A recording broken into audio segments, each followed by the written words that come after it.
balita ng Panginoon ayon kay San Juan. Puri sa iyo, Panginoon. Noong panahong iyon, muling napakita si Jesus sa mga alagad sa tabi ng lawa ng Tiberias. Ganito ang pangyayari. Magkakasama sina Simon Pedro, Tomas na tinaguro ang kambal, Nathanael na taga Cana, Galilea, ang mga anak ni Zebedeo at dalawa pang alagad. Sinabi sa kanila ni Simon Pedro, "Mangingisda ako, sasama kami," wika nila. Umalis sila at lumulan sa bangka, subalit walang nahuli ng gabing iyon. Nang magbubukang liwayway na, tumayo si Jesus sa pangpang, subalit hindi siya nakikilala ng mga alagad. Sinabi niya, "Mga anak, mayroon ba kayong huli?" "Wala po," tugon nila. "Ihulog ninyo ang lambat sa gawing kanan ng bangka at makahuhuli kayo," sabi ni Jesus. Inihulog na nila ang lambat at hindi nila ito mahila sa dami ng huli. Sinabi kay Pedro ng alagad na minamahal ni Jesus, "Ang Panginoon iyon."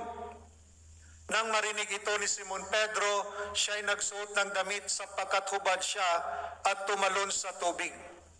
Ang kasama niyang mga alagad ay sumapit sa pangpang, sakay ng bunting bangka. Hila-hila ang lambat na puno ng isda. Hindi sila gaanong kalayuan sa pangpang, mga 90 metro lamang. Pag-ahon nila sa pangpang ay nakakita sila roon ng mga baga na may isdang nakaihaw at ilang tinapay. Magdala kayo rito ng ilang isdang nahuli ninyo," sabi ni Jesus. Kaya't sumampa sa bangka si Simon Pedro at hinila sa pangpang ang lambat na puno ng malalaking isda, 153 lahat. Hindi napunit ang lambat kahit gaano karami ang isda. "Halikayo at mag-almusal tayo," sabi ni Jesus. Isa man sa mga alagad ay walang nangahas magtanong sa kanya kung sino siya, sapagkat alam nila na siya ang Panginoon. Lumapit si Jesus, kinuha ang tinapay at ibinigay sa kanila, gayon din ang isda. Ito ang ikatlong pagpapakita ni Jesus sa mga alagad, pagkatapos na siya'y muling mabuhay. Pagkakain nila, tinanong ni Jesus si Simon Pedro, "Simon, anak ni Juan, iniibig mo ba ako ng higit kaysa mga ito?" "Opo, Panginoon, nalalaman ninyong iniibig ko kayo," tugon niya. Sinabi sa kanya ni Jesus, "Pakanin mo ang aking mga batang tupa." Muli siyang tinanong ni Jesus, "Simon, anak ni Juan, iniibig mo ba ako?" Sumagot si Pedro, "Opo, Panginoon, nalalaman ninyong iniibig ko kayo." Ani Jesus, "Pangalagaan mo ang aking mga tupa." Pangatlong ulit na tinanong siya ni Jesus, "Simon, anak ni Juan, iniibig mo ba ako?" Nalungkot si Pedro sapagkat may katlo siyang tinanong, "Iniibig mo ba ako?" At sumagot siya, "Panginoon, nalalaman po ninyo ang lahat ng bagay. Nalalaman ninyong iniibig ko kayo." Sinabi sa kanya ni Jesus, "Pakanin mo ang aking mga tupa. Tandaan mo, noong kabataan mo pa, ikaw ang nagbibihis sa iyong sarili at tumalakad ka kung saan mo ibig. Ngunit pagtanda mo, iunat mo ang iyong mga kamay at iba ang magbibihis sa iyo at dadalhin ka kung saan hindi mo ibig." Sinabi niya ito upang ipakilala kung paano mamatay si Pedro at sa gayoy mapararangalan niya ang Diyos. Pagkatapos, sinabi sa kanya ni Jesus, "Sumunod ka sa akin." Ang mabuting balita ng Panginoon. Pinupuri ka namin, Panginoong Hesukristo. Ngayon sa ikatlong linggo na tayo ng muling pagkabuhay. So ang tema naman dito ay yung obedience, pagiging masunurin, talagang the Lord will reward. Pag masunurin tayo sa Kanya, pag inuuna ang Panginoon, pag nakikinig tayo sa Kanya, God will reward us. Dito yung mga alagad dahil bumalik na sila sa kanilang trabaho dahil wala na ang Panginoon. Di ba? Pinako sa krus, yung iba nagsiuwian. So ganoon ni si Pedro, bumalik sa kanyang trabaho. No? Actually si Pedro before, nag-for good na. Walang pera, bumalik ulit ng isda. No? So, ngayon, kasama, makita din natin yung leadership ni Pedro. Sinabi lang sa kanyang mga kasamahan, mangingisda ako. Diba? Na-influence kagad. Sasama kami sa iyo. Okay? That's why no wonder pinili si Pedro na maging unang Santo Papa, maging leader ng simbahan. Meron siyang attitude of leadership. Okay? At yun nga, nandun na sila sa buong magdamag, buong gabi, nangingisda sila, no? Pagod na pagod. May kuha ba sila? Nakikinig ba kayo? Wala. Imagine, buong gabi ng isda. Pagod na pagod, gutom na gutom. Baka gusto itong matulog na. No? Kasi pagod na pagod. No? Tulad ng kababayan natin for the kagabi or for the whole week, trabaho, dahil sa bahay may madyong. No? So, pagod. Pagkatapos ng pagod, no? Tuloy pag-aten ng dumalo ng misa, natutulog sa sobrang pagod. Okay, so doon, whole night, no, nagtrabaho, gutom, pagod na pagod. No? Dahil doon, maski nakatayo, sabi nga dito, nakatayo si Jesus sa pangpang, parang dinaanan, hindi nila recognize. No? Dahil ang iniisip nila yung pagod, yung kawalan, no, walang nakuha, yun ang iniisip nila. Maski kasama pala nila ang Panginoon, hindi na-recognize dahil nakafocus sa sarili. Okay? Ganun, sometimes ganun din tayo, no? Pag sobrang problema, no? Hindi natin na-recognize na kasama pala natin ang Panginoon. Maski dumalo ng misa, hindi na-recognize, no? Nakalimutan yung unang pagbasa, ikalawang pagbasa, dahil habang nakaupo, ang iniisip, ang problema, no? Graduation, ganun, oh. Tapos enrollment. So, imbis binabasa yung first reading, ang iniisip, ang sarili. No wonder hindi natin maranasan ang presensya ng Panginoon dahil palagi iniisip ang sarili. Kung gusto natin maranasan ang presensya ng Panginoon, hindi iniisip ang sarili, kundi ang pagtitiwala sa Panginoon. That's why ang tunay na Kristiyano hindi makasarili. Ang tunay na Kristiyano nakafocus kay Kristo sa kabila ng mga problema, sa kabila ng mga pinagdaanan sa buhay, focus pa rin ang ating pananampalataya kay Lord. Dahil pag nakafocus tayo kay Lord, meron tayong tagumpay sa buhay. Pag iniisip palagi ang sarili, wala na tayong energy, di ba? Pero kay Lord, nakafocus ka kay Lord. For God, nothing is impossible. Pero nakafocus sa sarili mo, ay imposible talaga yan masolve yan. Pero pag nakafocus ka kay Lord, walang imposible kay Lord. Okay? So, makita natin dito na gusto nang magpahinga itong mga alagad. Pero alam nyo, nakinig pa rin sila sa Panginoon. Sinabi, di ba, tinanong sila, mga anak, mayroon ba kayong huli? Wala po. At sabi ni Jesus, ihulog ninyo ang lambat sa gawing kanan ng bangka at makahuhuli kayo. Pagod na pagod, gutom na gutom, no? Baka gusto nang matulog, pero hindi pinakinggan ang gutom o pagod, pinakinggan nila ang instruction ni Jesus.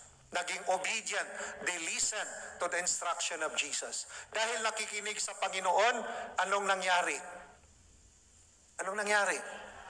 Di ba? Nakahuli, marami. Di ba? Sobrang dami ng isda.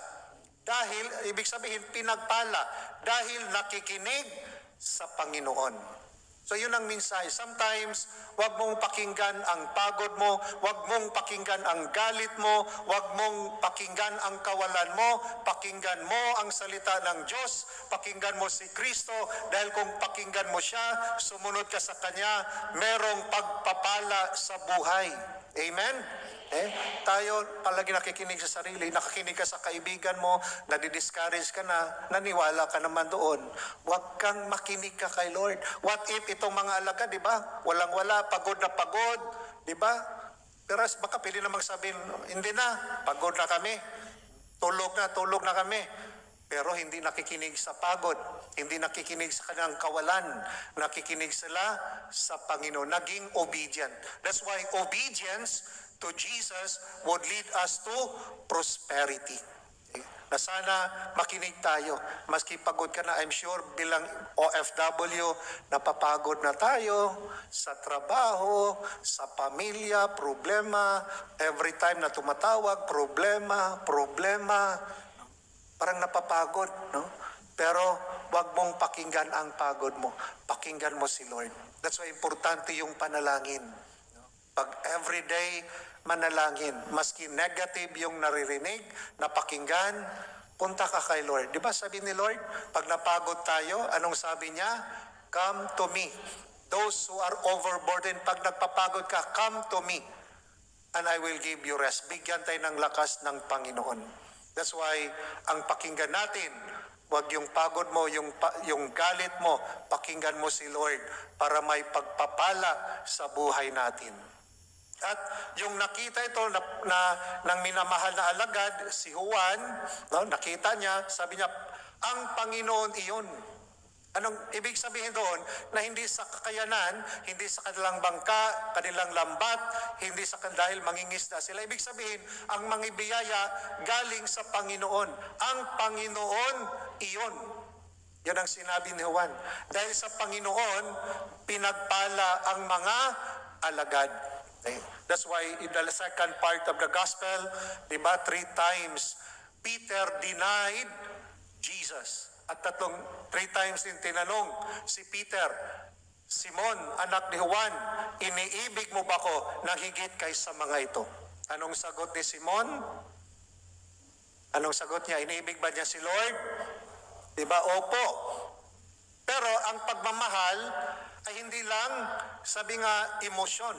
Dahil may challenge, si Pedro sabi ng Panginoon, pakanin mo ang aking mga tupa. Pangalagaan mo ang aking mga tupa. Ibig sabihin, ang pagmamahal ng Diyos, dapat isabuhay mo. Lord, I love you, Lord. Pero pagkatapos ng misa, hindi mo sinasabuhay ang pagmamahal ng Panginoon. Palagi kang naninira, doon pa sa cellphone, Facebook, sinisira mo yung kapwa mo. Ang pagmamahal ng Panginoon, nagbibigay buhay, hindi naninira. Ibig sabihin, ang kanyang pagmamahal, no, ay handang maglingkod. So ang lover of God, ang nagmahal sa Panginoon, ay handang maglingkod sa kapwa. That's why ito ang hamon. Simon, anak ni Juan, inibig mo ako. Yes, Lord, mahal kita, Lord. So, gawin mo, maglingkod ka sa kapwa. That's why, ang tunay na nagmahal sa Panginoon ay hindi inuuna ang sarili, inuuna ang kapwa. Maski nasaktan ang sarili, inuuna ang kapwa, nagpapatawad. Nawala na yung pride, nawala na yung ego, dahil hindi na sarili ang inuuna. Ang taong ma-pride, ma-ego, sarili ang inuuna. That's why palaging sinasabi, siya yung nagbigay ng problema sa akin, siya yung unang pumunta sa akin. Pero maski tayo nasaktan, tayo pa rin ang nagpapatawad. Hindi ang ego, hindi ang pride ang nangunguna, kundi ang pagpakumbaba. Yun ang pagmamahal. Ibig sabihin, ang pagmamahal ay handang magbibigay buhay, handang maglingkod sa kapwa. Handang maglingkod, di ba? Mahal ba natin si Lord? So anong gagawin natin? Parang tumahimik. Sisimba-simba lang, pero tapos ang simba, wala nang ginagawa. Ganun. Kung mahal natin si Lord, anong gagawin natin? Diba, maglingkod sa kapwa. Tulungan yung mga nangangailangan para makita nila si Jesus, para masabi natin, ang Panginoon yon, para masabi nila sa mga taong tinutulungan nyo, masabi nila, ang Panginoon yon. Diba? Tulad ni Juan, ang Panginoon yun. Ibig sabihin, makikita nila na sa ating paglilingkod, sa ating pag-serve, no, sa kanila, sa mga nangangailangan, naway makita nila si Kristo. Sana masabi nila, ang Panginoon yun. Hindi sana yung sarili, ang ego, ang makita. Hindi ikaw ang makita. Sa pagtulong mo, sana masabi nila, ang Panginoon yon. Pero ngayon, dahil gusto natin ang sarili makita, pag tumutulong, meron pang kasamang picture. Picture mo na ha, tulong. Ano. Yan. Guys, sinulungan ko to guys ha. Ito. Pero, baka hindi na sabi ang Panginoon yon. Ikaw yon. Diba? Ikaw yon, hindi nakita ang Panginoon. Sana ang pagtulong pala natin na masabi sa mga tinutulungan, ang Panginoon yon. Instrumento lang tayo ni Lord. Ibig sabihin, ang tunay na Kristiyano, hindi nakikita ang sarili. Dapat ang makita si Kristo. Diba? Pag nagpatawad ka, galit na galit ka. Pero kaya po pang nagpatawad, ang Panginoon yon. Dahil kung iniisip mo yung sarili, I'm sure gagantihan mo yon. Pero dahil nagpatawad ka, nakikita nila ang Panginoon yon. So sa ating banal na Eucharistia, tayo ay pinalalahanan na sa kabila ng ating mga pagod, hirap sa buhay, sometimes gusto natin gumigive up, tularan natin si Pedro at mga alagad na pala pinakinggan ang Panginoon. Pinakinggan, sumunod, naging masunurin sa Panginoon at dahil masunurin, pinagpala. At ganun din, naway yung pagmamahal natin sa Panginoon, hindi lamang hanggang emosyon, dapat ibigay maging buhay sa pamamagitan ng paglilingkod sa kapwa. At naway sa paglilingkod natin, at naway sa pagtulong natin sa kapwa, masabi nila, ang Panginoon yon. Amen.